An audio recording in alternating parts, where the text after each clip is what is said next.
Те, кто общается с животными, давно утверждают, что есть люди, способные общаться без слов. Наука пока не доказала это прямо, ограничиваясь лишь некоторыми косвенными доказательствами, полученными в ходе экспериментов. Однако среди людей, живущих и работающих в дикой природе, таких как охотники, рыбаки и лесники, часто можно услышать невероятные истории. Одна из таких историй произошла в Приморском крае в отдаленной деревне зимой 2008 года. После тяжелого рабочего дня местный фельдшер спал в своей постели, когда он почувствовал, будто кто-то карабкается через окно, а затем видел висящее с края скамейки подозрительно покачивающееся ведро. В сильный снегопад и ветер его насторожило даже малейшие подозрения. Через час фельдшер все-таки поднялся с постели из-за небольшой нужды, но удобства находились на заднем дворе. Он надел старую куртку и попытался открыть дверь, но она казалась заблокированной снаружи мешком с песком. Тогда он решил залезть на оконную раму, что делал уже не раз в прошлые зимы, когда снег закрывал двери. Выйдя на улицу, он первым делом захотел выяснить причину блокировки двери. Посмотрев вокруг угла, фельдшер понял, что ему перекрыт путь отступления. Он не мог поверить своим глазам, но на пороге стояло огромное живое существо. В сумерках уличного фонаря, качающегося на ветру и заснеженного, наш герой почувствовал, что это был тигр. Он уже слышал рассказы о таких больших кошках, и ему не хотелось попасть в его лапы здесь, на пороге своего дома. Бежать к спасательному окну было невозможно, и у него не было оружия, только шапка на голове. Очень неприятная ситуация, когда сердце уходит в пятки, адреналин наполняет обувь, а душа покидает тело. Зверь и человек прекрасно видели противника, но прошло 10 минут или даже больше, чтобы начать приближение.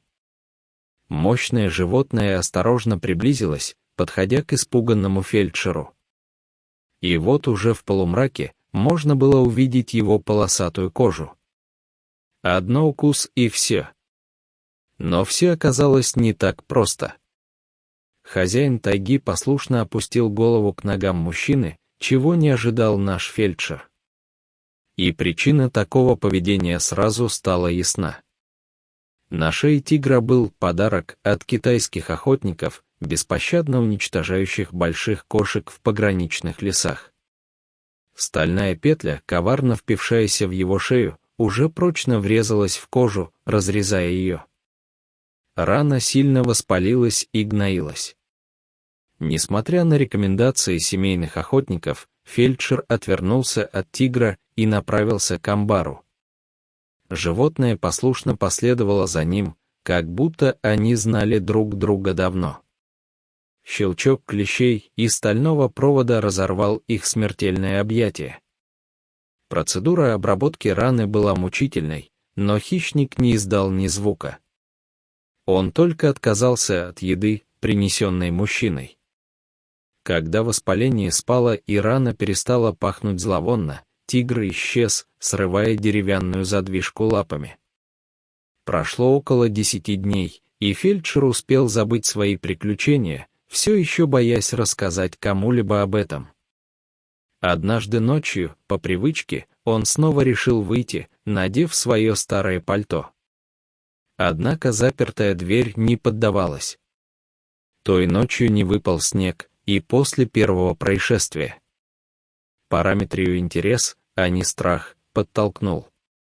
На пороге лежала заботливо оставленная туша оленя. Как подарок за спасение. Это не единственная история благодарности животных. Иногда кажется, что у людей есть чему поучиться. У них. Человек является продуктом природы, поэтому нам не следует отдаляться от нее, причиняя ей вред, намеренно разрушая ресурсы. Только заботливое отношение даст нам право на будущее.